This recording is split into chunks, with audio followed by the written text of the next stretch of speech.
right, what is going on, guys? It is time for another episode of the Chasing Waypoints podcast, and we are back. A little bit of a 2-week hiatus, getting a lot of stuff done, doing some prototyping and some projects. You guys will find out more about that in the coming months.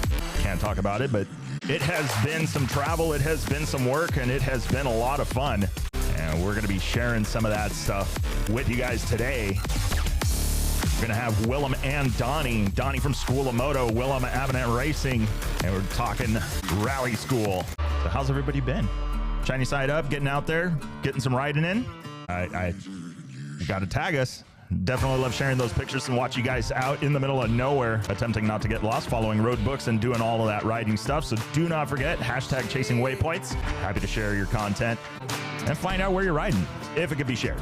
But anyway, so today's episode, again, we're going to be talking with Donnie, Skool of Moto, and we're going to be talking with Willem from Willem Avenant Racing about their recent co-venture, and then finding out about the moto compound that is Skool of Moto out in Colorado. With that being said, let's turn down the party a little bit. See, we got everybody on the line. Donnie, you there? I'm here. Hey, Victor. Hola, Willem. Hola, Victor. ¿Cómo está? Muy bien, señor. ¿Cómo estamos? Muy bien. Working on our...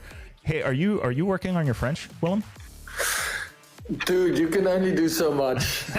I'm learning Spanish, man. Come on. Okay. I speak French in the sense of I will do whatever it takes to get into Dakar, but that's pretty much the extent of my French at this point. We're gonna we'll have to take classes. Well, speaking of classes and things that are happening, Donnie, Skool of Moto. That's right. Skool of Moto. You guys, first of all, I got to say, skills or learn how to ride. Skool of Moto is the place to come. Dude, I know, like, it is crazy. I think the last 6-7 months has just been like full go. Like, I've seen the updated pics, and it's gone, like, it's grown so much. Yes, we have been working our butts off here in Delta on the western slope of Colorado to finish our campus here at Skool of Moto, and we've added a campground. And our goal was the rally school that Willem and I collaborated on together. We were able to accomplish that and have it finished and ready to go for rally school, which we had 2 back-to-back in May. But it's been, I don't know, the last couple days out walking on the property in this heat, I'm like, how did we have the energy to get all of this done? But we are very excited to have it completed and have a nice base camp for everyone in the moto industry or any rider that's out there that's passing through Colorado, whether you're a dirt biker, adventure rider, or on a street bike. We have an awesome location here with so much diverse riding, all within 2 hours of our campus. So we want to just spread that word of mouth and invite anybody who's traveling in this area to look us up and come stay. Yeah. It's this really cozy, fun campus. And we have a donkey and mule and a couple horses that you can pet and hang out with. So. All right. So beginning petting soon. Yeah. Nice. Also, I don't think you just have to be passing through. You could just go there for that. Yes, exactly. It's a great vacation base camp because, like I said, there's so much riding and it's a safe place to stay.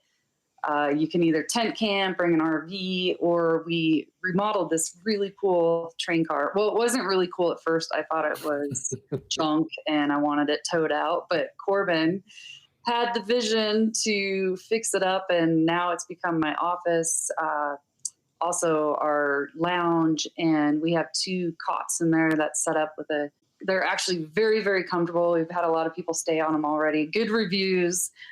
So if you don't want to set up a tent, then you're more than welcome to stay in the train car. Nice. So yeah, anybody that wants to come, and we're more than happy to help with routes. And like I said, there's just so much riding here. It'll blow your mind. Nice. So I mean, and that's a good point. So being in Colorado, Delta, Colorado, what's like the terrain, and what do you guys like? What's the mix of what you got there?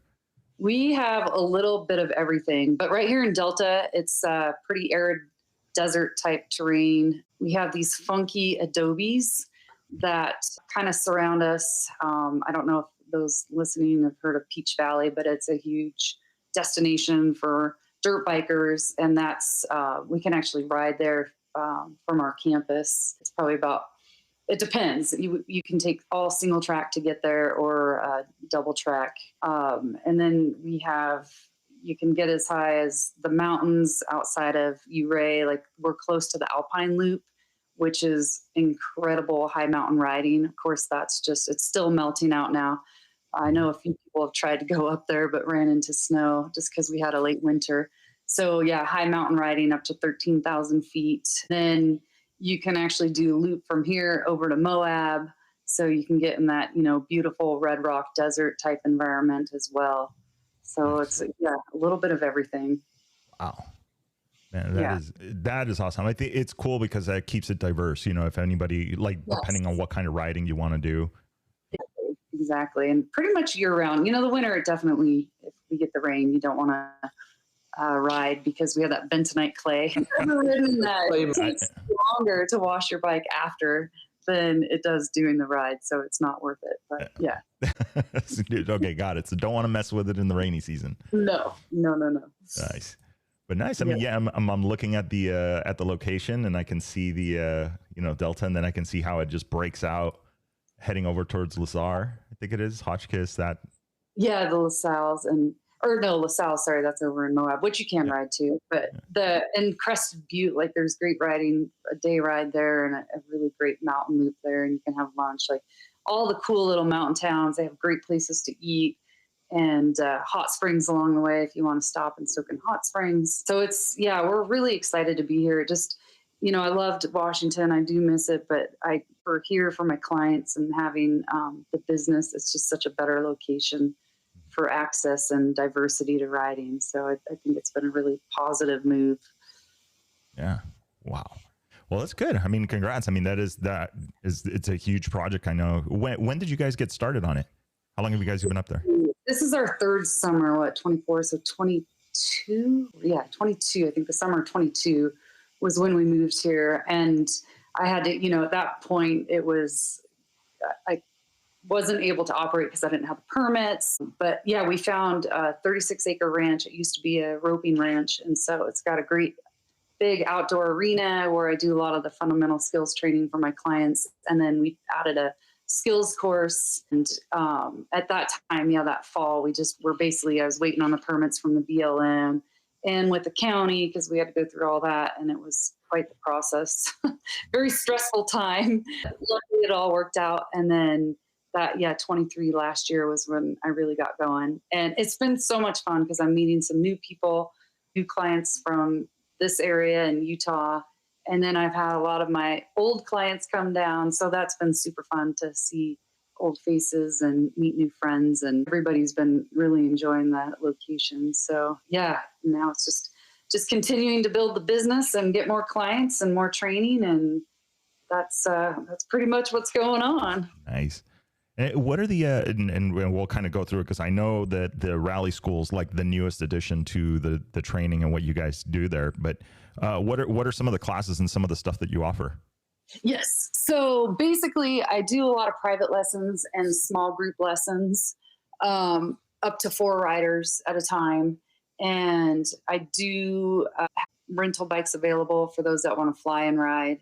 And then Willem and I, we talked, it was last summer, I think, right, Willem? Well, it was pretty much, I think, straight after, it was during Baja. It was, yes. We were sitting around somewhere one night in Baja and we were like, oh. And I think the whole conversation started, I actually kind of had to throw my mind back at it a bit, but I realized that, so in my language, in Afrikaans, Skool is spelled Skool. So for the longest time, I've seen this School of Moto around, and I'm like, I wonder if these are Dutch people. It's these are my people. It's my tribe. And then I meet them, and they're like hot-blooded Americans, and I'm like, geez, okay. I wonder if they're allowed to use the K in school. If they should be allowed to do that. And that was kind of I think that was kind of where I was like, it'd be cool to have a rally Skool with a K, because then we at least put the African in there, or the Afrikaner.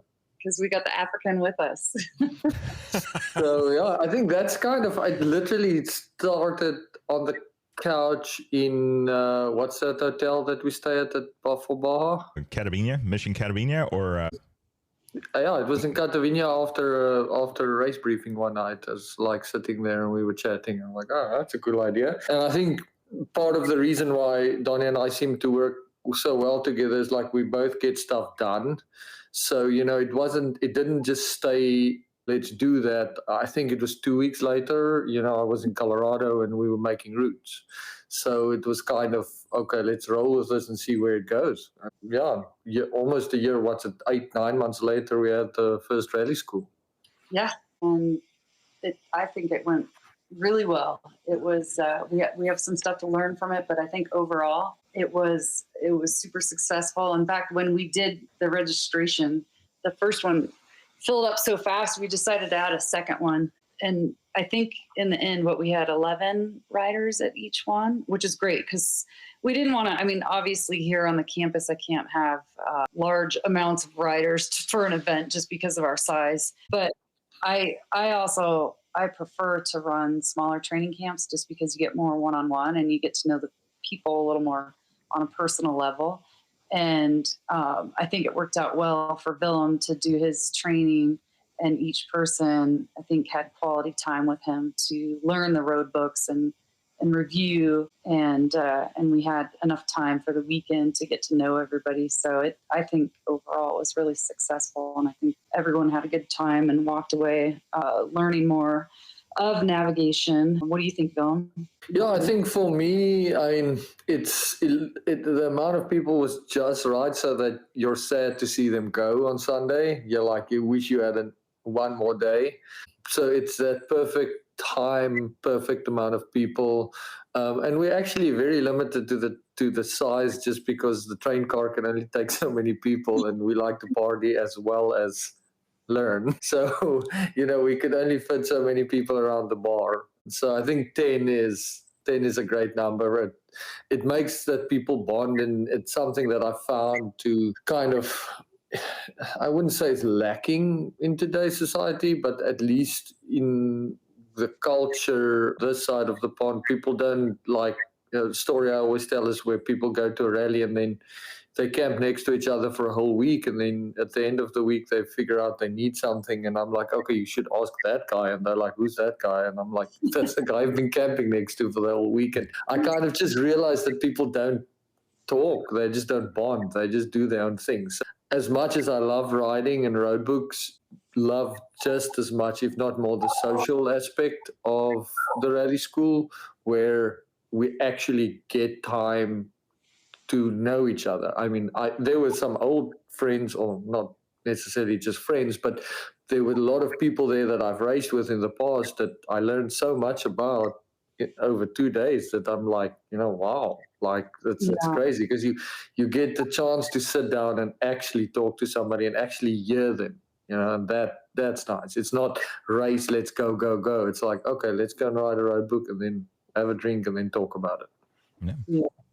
And that's an interesting thing, because you're right. Even I've seen it at some of the rally events that you have these camps and then everybody's kind of separated. We just saw it at SoCal, and you could be next to somebody all weekend long and not know who they are or who it is, because you're just out at different times. But then you come up to a tricky note or an area in the road book, and then everybody's hanging out. You're here, So it's kind of a cool, like it's not like the sprint races that are the Bajas, where it's just go, and nobody's out there, hanging out unless it's an incident. So so let's talk road books. Donnie, you, I think, was your first road book out, right? Like doing a full loop. We did. So when Willem came down, when we were establishing the routes, it was after the Baja Rally, we went out, and it was awesome because I have the Senna headsets, which I use for my training. So Corbin and Willem and I all connected on the headsets, and Willem gave us a tutorial basically as we were riding, which is awesome if you ever get the chance to do that. And that's something that we might be offering in the future. Yeah, definitely. I think we're going that route because it's just it speeds up the training so much.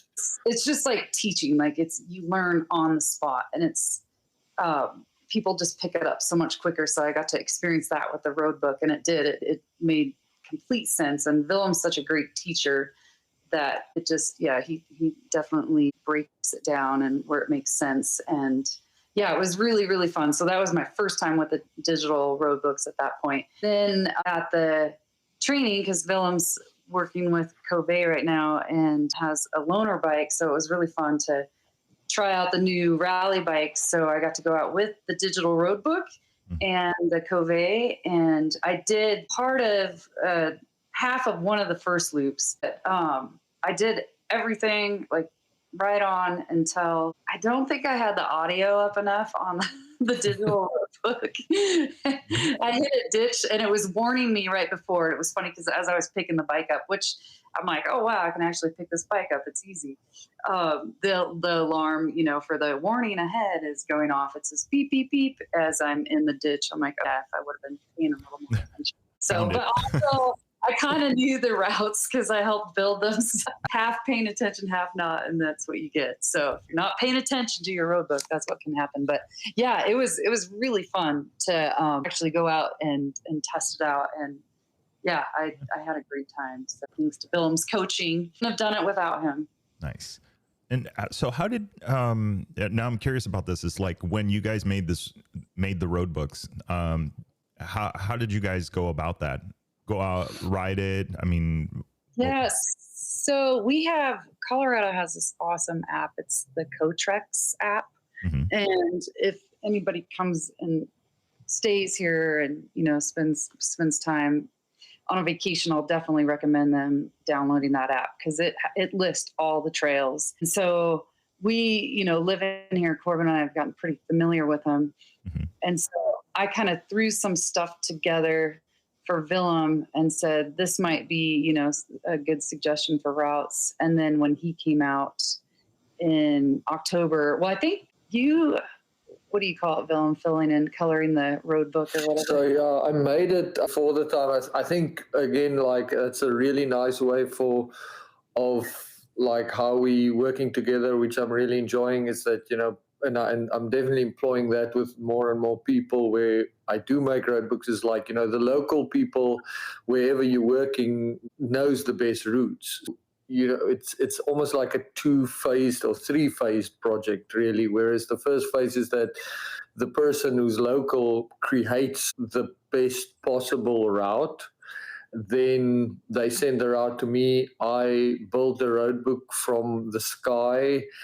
And then I have, over time, learned multiple tricks of the trade and things to watch out for to make the roadbook process fairly seamless. Then we do a third step, which is basically writing the roadbook we made from the sky.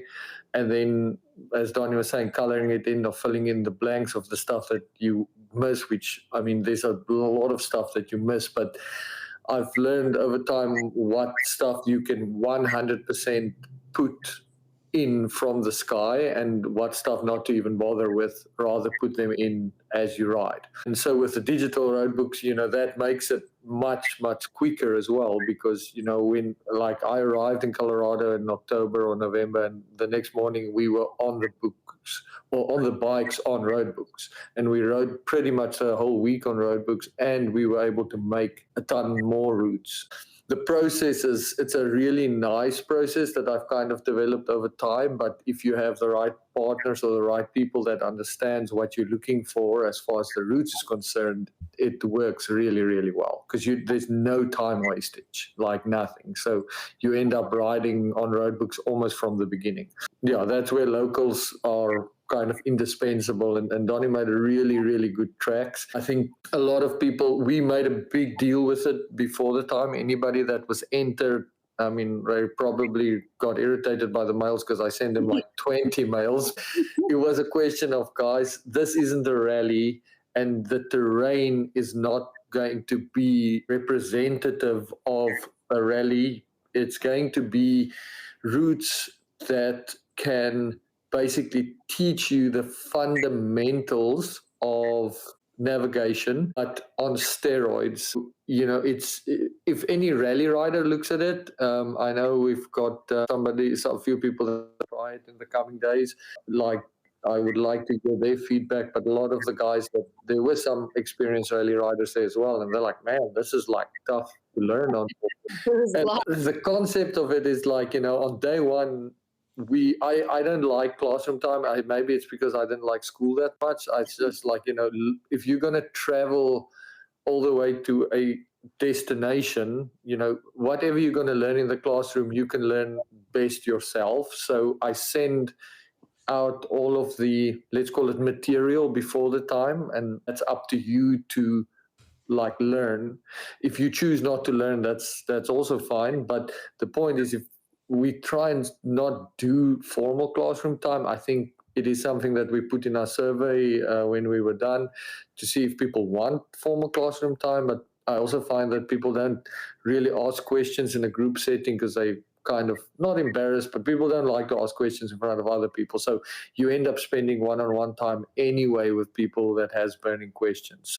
My approach is more like, let's get out riding, see what you struggle with, and then deal with what you're struggling with after the fact. And as a result, we had day one's navigation is insane. It's left, right, left, right, left, right. Like almost the whole road book is green. But for the fact that when you come back and you extrapolate that, let's call it mental overload, it's very similar to what mountaineers call climb high, sleep low, where you have this complete mental overload. While you sleep at night, everything clicks into place. Tomorrow, which is day 2, where the notes are further apart and you actually don't have green every note, everything feels natural without you ever actually learning anything, because it kind of all happens subconsciously. So it's not the conventional way of teaching people how to navigate. And our real first test would be when this class of students go and do rallies, and we see how they do on their first rally. Like, am I talking nonsense or not? We'll have to see. But I'm comfortable that they understand the concept. And I feel like if you understand the concept, you can decode any note. It's understanding the concept more than anything else. And you don't need a lot of space to do that in. Like the first road book, 60 Ks. But then after that, you know what to do. Yeah. Sorry, I'm talking a lot, but that's the concept of it. Yeah. And, it's interesting. It makes, I see I'm picturing this in my head, and experience is going to come with note count. Right. The more road books you do, it's really not the road book necessarily. It's just the notes, how many notes you're having to experience. And the more you have, the more you get used to decoding, and your brain starts to speak that language better. That's a really good way of putting it. Yeah.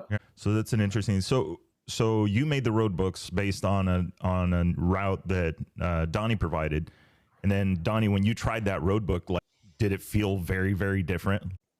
Yeah, it does, because it's a different interpretation. You're not just going along riding. Like once you focus on the road book, it's like a completely different ride, which makes road book exciting and fun and something new. And that's another collaboration that Willem and I are talking about, is having the option for people to come stay and try road book, where we have established routes set up and they can go out and learn the road book and go for a ride and have that experience. So whether you've just been curious about rally racing or you want to get into it, that's something we're going to be offering here. So stay tuned for that. But yeah, it adds a whole new element to riding, which is great. Being rally curious. No. So yeah. Awesome. So, I mean, that, it's cool. I mean, and the whole concept, like, it's like I think it's like the perfect storm, right? I don't know if we use storm in this, but having the school as set up as a base camp, having the ability to learn road books and also some of the other fundamental skills, which is, I mean, I see it as it goes like hand in hand, right? Mm-hmm. You have to have the technique to be able to ride distance, and because road books are generally distance, and you can't be thinking about your riding and are my feet in the right place? Am I doing the right things? Because you got to use that brain power for Am I going the right way? Exactly. You don't want to have an unexpected get off. And I think that's very much the direction that we're looking at. I mean, I hear them because I mean I'm not a what you call a trained rider. Like, you know, I get on the bike and I ride it, and that's Willem's coming to take a class. That's just it. So I'm like, okay, maybe I must learn some of the stuff that they're talking about, because they've got all these fancy terms and they've got this and this and that. And I'm like, oh yeah, I can do that. I just didn't know it had a name, but I don't know if I do it the right way. So, you know, I am slated for a pre-Dakar class. I hope that I can get everything in there before then to teach me how to ride a bike properly, because clearly I need some instruction on the actual right way of doing it. No matter what level rider you are, everybody can always learn. That's one thing. It's like never stop learning. I think Donnie, I think you had met him at one of the Baja rallies, but Josiar Carrasco, he's a Baja, he's an Ironman rider. He raced. I think he did one rally, but I took a class with him, and he said exactly, you know, kind of like what we're talking about is that people can get away with riding improperly for a very long time, and sometimes so long that they feel like they've got it down, and then they give advice, and it comes from a good place, but it doesn't mean it's correct. Exactly. They're not trying to screw you over, but it's just like, hey, this is I was told, I think it was by one of the guys on the HT team at Abu Dhabi, and it makes complete sense. So, like, you know, there's one of my teammates is somebody that learned to ride much later in life, and you know, he has the perfect form, perfect everything, and he's a really good rider. I mean, I still need to film myself, but I mean, I look fairly disastrous if I come up behind you and pass you. So people are like, oh, do you do that riding the way that you do it? I'm like, I don't know, I'm just riding. Surviving. You tend to sit more, which is, if you look at a lot of the racers though that are doing some of these rallies, it's, you know, a way to conserve energy, but you've learned how to master it without flailing. But to the point that we were discussing earlier, it gets to that point where, okay, now, and that's that was one of my biggest takeaways from Abu Dhabi, was that if you have the wrong technique, you might get good at it, but you're going to reach a ceiling where you can't get better because you have the wrong technique. And that's certainly something that, you know, being stuck in the no man's land of, I'm not an amateur rider, but I'm not a professional rider. I'm now in that gray space where very few people seem to be these days. It's like, you know, I don't have necessarily the appetite to become a professional rider, but, you know, it's very hard for me to find riding partners that want to go and ride 8, 9, 10, 12 hours a day, because they prefer to be more on the amateur side. To this guy's point, what he was saying is it's much easier to teach somebody that's, let's call it 38, 39, to ride exactly, than to teach somebody that's been riding wrong their whole life how to ride correctly, because he's probably never going to learn. Yeah, no, that is very true. I found that in coaching indeed. But yeah, and that's the other thing. Like, I always encourage people, like, go, you know, take as many classes as you can, and not just, you know, try out other coaches, because we will teach a lot of the same fundamental skills, but they might have a different way of teaching it or showing you. So I always think it's good to go to different people. Like, that's one thing I've always encouraged as a coach. I think it's important. And that's why I still try and go out whenever I have the opportunity to go out and train with different coaches as well. So never, like I said, never stop learning. It's very important. Yeah. And you know, that's an interesting, you're right. It's, I don't think I've ever met anyone that liked every single instructor they had in high school or in college. Yeah, exactly. It just doesn't happen. Some are really good, like, and really good is subjective, right? But you know, some are good in your eyes, and then others are kind of like, well, and others you're just like, I can't get out of this class fast enough. It's the same way with coaches. Yep. There's some you'll bond with, and they'll make sense, and it's, you know, their teaching style too. they have to take in consideration of all the different ways that students learn, and you might not, if they miss one like tactile skill, then, and that's how you learn, then you're going to miss that and not connect with them. So yeah, it's really, really important. Well, if I can interject there, because I don't know if for the sake of the podcast, I was lucky enough to spend quite a bit of time at School of Moto, not as a student, but as a handyman. So I was able to like observe a lot of the students in the week between the schools, and I think that's something that School of Moto really does well. Everything that Donnie just said is, as an observer, it was clear to me that Donnie adapts her style to the rider. She doesn't just have this one style and be like, okay, this is what we're going to do today. She's like taking the feedback from the client, and that builds into, actually, it's not about what you're teaching, it's about how you're making the people feel. And if the people are having a good time, they'll learn, because that's how we learn. We learn through play versus, I wish schools can understand that better, but we learn from play. If you make it fun and you give people positive feedback from what they respond to, they're going to learn 10 times better and 10 times faster. Again, as an outsider, or not as outsider, but as an observer, that was something that I saw that week. Like, I spoke to everybody that came through your class that week, and everybody left with huge smiles on their faces. And I'm like, well, statistically, that's pretty rare. Like, that's pretty cool. And so that, and with that, right? And I think that, like Willem, how you were saying, and Donnie, how you guys were talking about earlier about the using like intercoms and getting out and riding, right? Getting out of that classroom setting right away. I think that was important. And like the students, how was you guys did 2 back-to-back classes because of the popularity of it. What were some of the students, some of the feedback, memorable moments, anything that you guys caught? I feel like we need to have separate podcasts for that. And I feel like we need to get some of the students to sign NDAs for the future. But number one, I think it's definitely something that we need to mention as well, is that Chris from Moto Minded, he's up in Grand Junction, and the moment Chris heard, listen, we're doing it, he's like, okay, I'm in, I'm going to be involved in it. And evidently he has a long history of being involved in rally and rally schools or training stuff. So it was really interesting because he was there every for both of the schools. Number one sponsor, sorry. Yeah. No, don't be sorry. So definitely, Chris, thank you so much. And Moto Minded, huge shout out for that. You.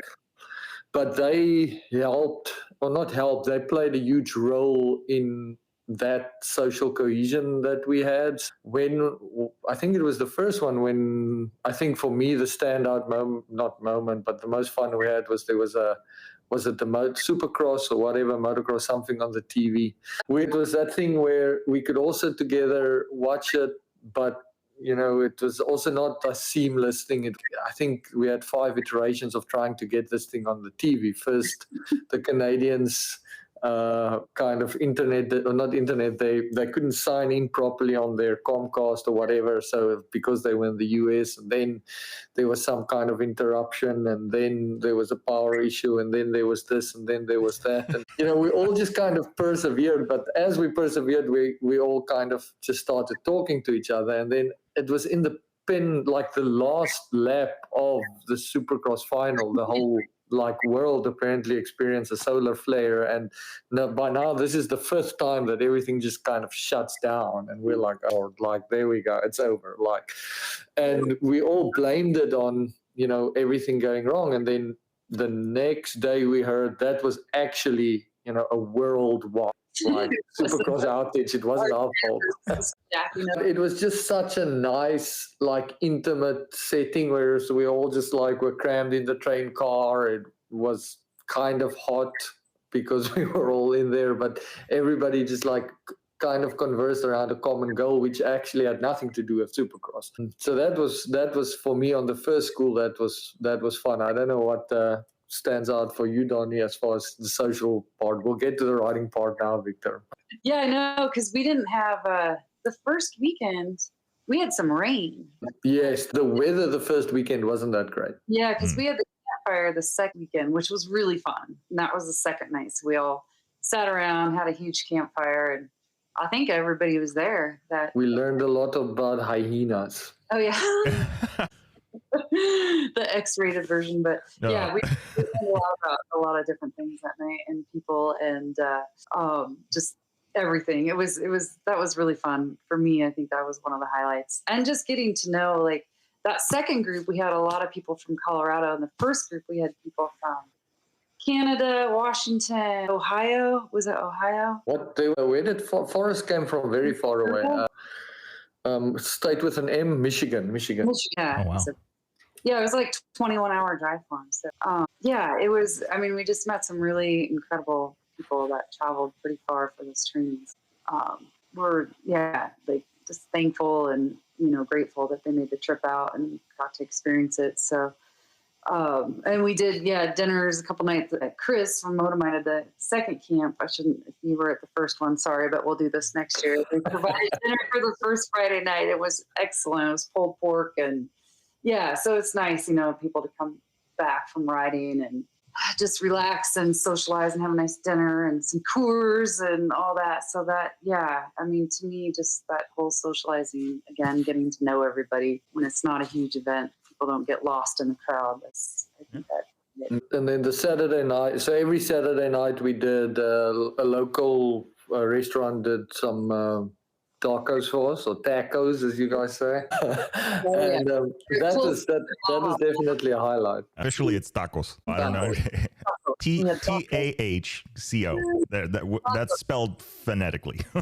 I like that. Tacos. Tacos Garcia, and they are the best local. They're the closest to Baja tacos that I have found locally. Nice. Well, I could be the judge of that. I seriously have to come out. I don't even remember which button starts my bike at this point. You need to come to the school. I know. Yeah, so with the riding, I think definitely because we had some rain, that bentonite stuff's pretty crazy. So we didn't have any major issues, which we're very lucky about. The riding is definitely not it's supposed to be an outride, right? There's no racing involved at all. It's just doing a ride on a road book and learning about it. But I think there was definitely some really good stories, and it's funny because both involved the same note, but both involved different directions. For both schools, on the first day or on the first stage, we have a section that you go onto a quite famous single track in the area called Sidewinder, and it's the Sidewinder Trail. And in the first instance, so I parked myself, and definitely this is something we'll change for the future, as far as we'll be out there riding with the people I didn't understand, or not understand, but realized the need that, I should also be on a bike, but again, this was the first time we did it. So I kind of park myself in a central location, and then I make sure I put eyes on everybody, get to spend time with people. They can ask me questions when they come past. So I'm at this point, and I know that this specific rider has passed me. But since then, and again, that's the beauty of rally, right? There was the guy that got to me third. He was, at some point, he probably passed me. Originally, he was 8th or 12th when he passed me. And then he comes to me and he's third. And I'm like, you're third. Like, where's all the people? He's like, I don't know. I just followed the road book. So now I know somebody somewhere went wrong. And Sidewinder, I have not done the hold one, but my understanding is that it gets pretty technical and pretty crazy. Miles. So on the first school, one student decided to not, it is a very, very clear note with a waypoint that says, you have to basically exit Sidewinder and follow the road. Mm-hmm. Because they were focusing so much on the road book, or I guess on the riding of the single track, they never saw the note of stopping on Sidewinder. So they literally just carried on down the entire length of Sidewinder until they got to the bottom, and they're like, okay, this isn't the exit where I was supposed to be. They did manage to find us back, and that was on stage 1. On stage 2, an entire group, instead of turning right on Sidewinder, which again was very, very clearly marked on the road book, decided to turn left on Sidewinder. Oh, Apparently is like hardcore enduro. And in this group, there happened to be a T7 amongst there was like 3 of them. But, you know, and they were like, oh, okay, well, we're not going to turn around now. Let's just carry on down this road. And they quickly realized that they were wrong, but they did the whole single track. And as with all the stuff in rally, that's normally the wrong turns that brings the best stories. So, you know, it was clearly really, really difficult riding, but they had so much fun. I mean, they couldn't stop talking about it. So it's not all, you don't always have to be on the road book to have fun, it seems. Yeah, that's definitely adventure. And the T7, although it is very capable, unless you're Paul Torres, it is a handful. From my understanding, this would have been a handful even for Paul Torres, from the way that they explained it. Decisions were made. Luckily, where they were 3, I mean, that's what saved them, because they were like, we were dragging the bike up sections where there's no way we could ride it up. So. I wonder at what point they go, you know, we've been up here by ourselves for a minute. We should have been caught by somebody by now. I think it was when a guy on foot, like a trail runner, passed them and kind of, they were like, have you seen any other bikes? And he's like, no, you guys are in the wrong place. And then the funny thing is, because they realized they were wrong, so they carried, because they couldn't turn around, so they carried on until they could cut out of Sidewinder, but then they went back to where they went wrong, so they passed the trail runner again later on down the trip, being like, you know, oh yeah, we found our way. But yeah, that's just from stage 1. There's so many other little, I know we had another student that sent her bike off the side of Sidewinder. She was okay, but the bike and the GoPro. Yeah, the GoPro footage was worth it. Oh. Of course, she just put all new graphics on her bike. She was more worried about that, but we were glad she was in one piece. So. Yeah. Wow. Well, I mean, and that's part of the rally thing, you know, realizing and making those mistakes and then learning how to catch them faster next time. And I mean, that's all part of it, right?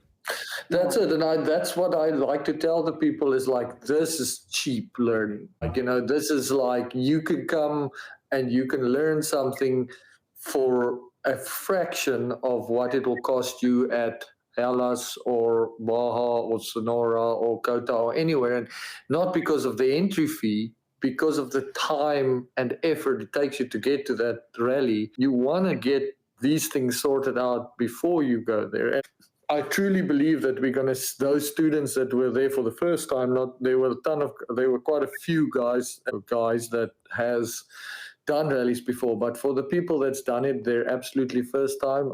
They all loved it, but they're going to reap the benefits when they go and do these events, because they're going to be, and it's something that I kind of incentivize event organizers to do, is like, look, if you make sure your entrants are well trained, it is less risk on the event, but it also creates a higher quality of an event because the riders know what they're doing. Yes.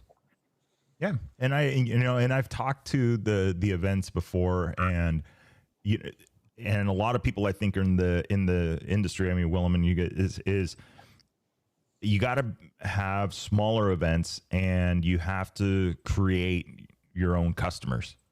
I mean, I don't, it's not that everything's 100% business, but you got to think, it's like, well, if you want more entrants, more people are willing to sign up. If they go through a rally school, they understand it better, and they're not just signing up for 5 days of hell and, basically want to throw in the towel by note 7, on day 1. Yeah. You have to make them want to go through the hell. It needs to be, it needs to be a choice. And that's something that comes with time. You're not just jumping into the fire. You have to get used to it. You have to get used to the heat in the kitchen. In their transition forms. So. Yes. Yeah, exactly. Make it a little bit, make it a little easier, not so, what is it? The curve, the learning curve. You got to flatten it out a little bit. But thinking about that now, if any of our students, I mean, I don't I would love to name names, but I don't want to name names just for legal purposes in America. I don't want to get sued. But if any of our students are listening, please make sure that you guys comment and tell Victor or on whatever kind of channel you're listening to. Make sure that you comment and tell us how you experience it. We'd love to hear from you. Yeah. Yes, we would definitely. We want to see you again. Yes, and for the brave few that want to that don't mind having a conversation about it, you're more than welcome to do a review on the podcast and talk about it, because there's a lot of people. I mean, it's just like Skool.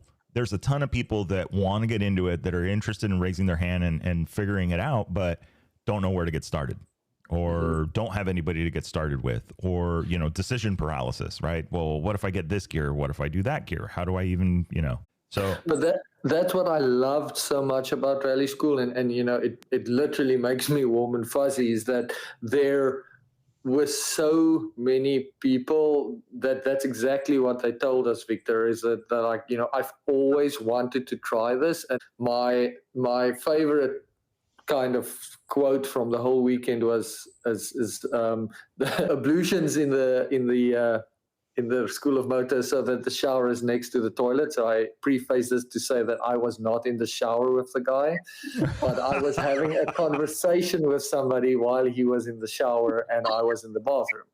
And he said to me that this is something I've dreamt of doing my whole life. And just that statement made everything worth it. Like every bit of work I did was enough right there, because I was like, just one person experienced something they wanted to experience for their whole life for the first time. And I truly believe that's how we stay young and how we grow, is by new experiences continuously. Mm-hmm. So the fact that we could share a small part in all of these people's rally journey is amazing. But so many of them is I just needed a place to start. I just needed a place to begin. And that is what I loved about these, or love in general about Rally Skool, because it sounds like we're definitely going to do more of them, is that we want to create that safe space for people to be able to try it out without having to be worried about anything. Yeah, or emptying their wallets. Yeah. Yeah, because it can become an expensive proposition. Just trying to go do these things. Hopefully it's somebody that's not starting from zero, right? Never ridden a dirt bike, it's not that it's not possible, but it just it makes it a little bit easier. Mm-hmm. And putting my event director hat on, these events must be expensive, and they're expensive for a reason, and that's because of safeties.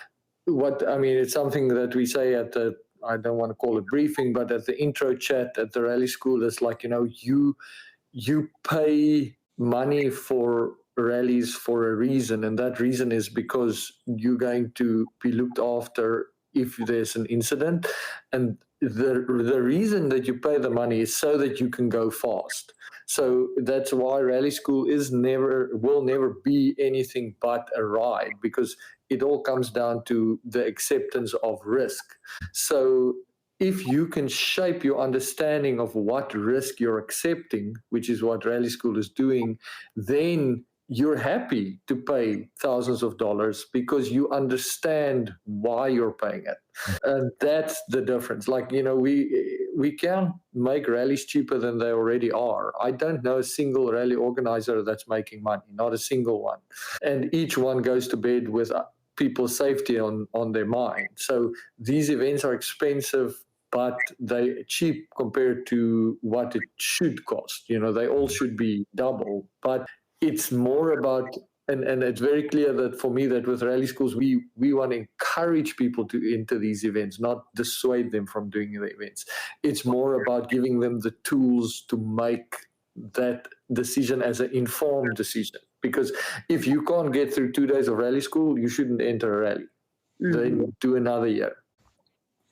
Yeah, definitely, to get that that experience. And that's it ties into the point from earlier that you said, is it makes for a better quality of event for both. the worst thing that I think that you can do is go sign up to a competitive event. And even if you say, I'm going to ignore the results, at some point you're going to look at the results and you're going to go to an event that, and try and figure it out as you go. Now, can you get lucky and make it happen? Yeah. But man, the odds of that have just gone through the roof. And so doing something like this as a warm up, then you get an idea of it, because I think that's the worst possible thing that could happen. You go to a rally, you make it halfway through the first day, you realize you've signed up for another 5 days of this or another 4 days of this. And what are you going to do? You're so shot by the end of the day when, some training beforehand would have completely changed it. Then it might just put you off rally completely. As happens a lot. It does, for sure. Yeah. So Donnie, let's, what are we, like, future plans? Do you guys have dates for another school, rally school? No. We have it on our to-do list. We have a joint on the joint to-do list. On his Dakar, which he needs to get that under his belt. But we're going to, when I can bug him in between all of his training and everything, we're going to set up some dates for next year. I think we were talking about doing another, 2, but maybe one in the spring and one in the fall, but we'll have those out in the near future. Yeah, we'll make sure we get the dates out sooner rather than later, just so that people can plan. Yeah. No, I think that makes sense to be able to. And we'll have to create a new, bigger, ambitious project for School of Moto so that they have a timeline to finish it in. Oh, it can be done. It's the whole carrot and the stick thing. I just don't know if I'm the carrot or the stick. Just not sure where we're fitting in, right? It's all right. But no, that's good. I'm glad to hear that it was a good success and everybody had a good time. It sounds like there was a lot of stories and people learned some road books and I don't know. I think any of the guys that you guys talked to or any of the students expressed that they were getting ready to sign up for a rally or were thinking about it? There's a couple that were talking about signing up for the Baja rallies. You might see them. Yeah, but there's a few in the Baja rally. There's definitely a few, or at least 1 or 2 that's doing Sonora. And then I think the big thing, I don't know if they listened to the podcast, but we had a couple, a husband wife, did their first road book at school, and now they are going to. They had already signed up for what rally was it, Donnie? Can you remember? It's a European rally. Yeah, I've never heard of it, but it's not like the Baja rally or any of the other Sonora. It's like Hellas or Ceres, but it's not Hellas or Ceres. It's one of those. It's one of the bigger European rallies. So that's going to be fun. Nice. Yeah, it's not a race, right? It's more it's road book, but it's what's the term? Like an adventure, almost like the Illyria raid. I think is like that. It's all on road book, but it's not a race kind of thing. So So that's cool. So we already have international racing students. But I think she might be signing up for the Baja, and she was one of my former students, and I just adore her. So I hope that she does that. Yep. You might see her name. And then obviously there's quite a few that's signing up for the Kota as well. So there was quite a few people that was using this event as a proving ground, testing ground for their rigs for the Kota. Actually, all the big bike guys used it as a test run for their tires, their tubes, everything. The terrain at School of Moto, or the type of riding we were doing, were very similar to what Kota is doing. And also in the week of me training there, obviously I spent so much time exploring and building routes that, we now have a library of routes, road books, like just tracks that people can go and ride that covers. I think my goal is that every time I go up there, I want to add more routes to the library. Yeah. Nice. Yeah, that'll make sense. And that'll be cool because you can do, as you guys mentioned earlier, Donnie, is come out, be able to do some road books if you want, you and your friends or whatever. And it doesn't have to be a formal school or anything like that. It's just simply practice. Yeah, exactly. Nice. We'll be announcing that soon after Vilma and I have our next meeting. Cool. Lots of work for them. Nice. Yeah. We'll definitely let us know the dates, and we're happy to spread the word. Awesome. This time around, try and make it out there. I think the work situation's changed a little, so yeah, maybe we can make that happen. Hopefully for the better. Yes, definitely for the better. Less gray hair. Awesome. Excellent.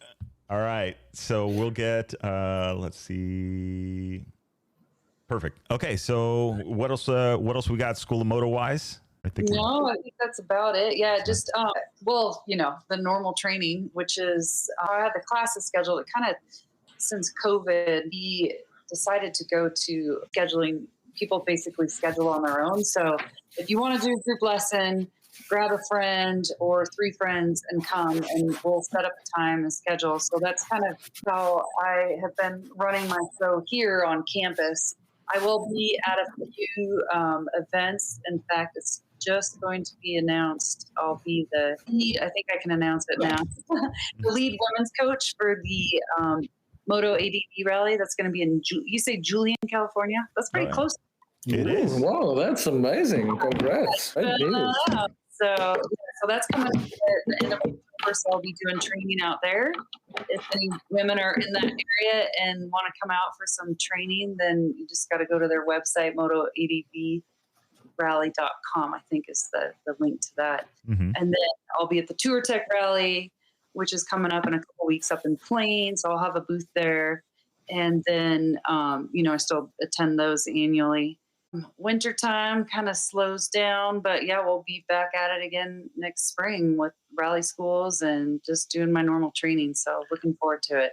Nice. I know that I'm not officially being paid by School of Moto as an employee, but I just want to double check. Is there not something called a rodeo coming up as well? Oh, yeah, we do. Yep, we have an annual. I'm not announcing that publicly because I think it's going to be full. Basically with clients that have come for the season and friends and neighbors and all of our good riding partners. We last year hosted a school rodeo and do dirt bike barrel racing, pole bending, and buddy barrel pickup, and it is an absolute blast. So we had food available and drinks, which we prefer everybody to drink after they do their competition. But yeah, it was a good time. So we're going to do that again the second week of September. It's a riot. So we'll get some more good footage of it. If anybody is interested, just reach out to me. But you have to be an ex-student though. Oh, okay. Well, no, not necessarily. No, I'm just asking. Okay. So even though I haven't had a lesson, I could partake. No, we got to see your skills out. No, we need the entertainment. You just can't hurt yourself.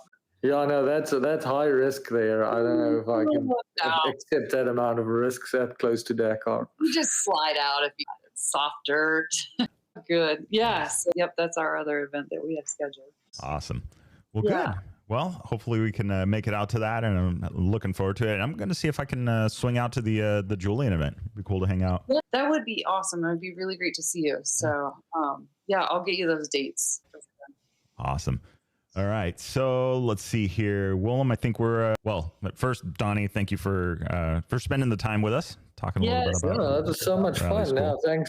That was fun. I appreciate it. And it's good to chat with you again, Victor. Yeah. And of course, Willem, as always. But I get to talk to him all the time. So have a great one, guys. Thank you so much. This was so much fun. And we hope to see lots of potential new, and even if you are a veteran, rally riders at our next school. Keep your eyes peeled for the dates. Excellent. Thank you, guys. And absolutely. And Willem will be staying on because we've got some conversation coming about the 2025 Dakar.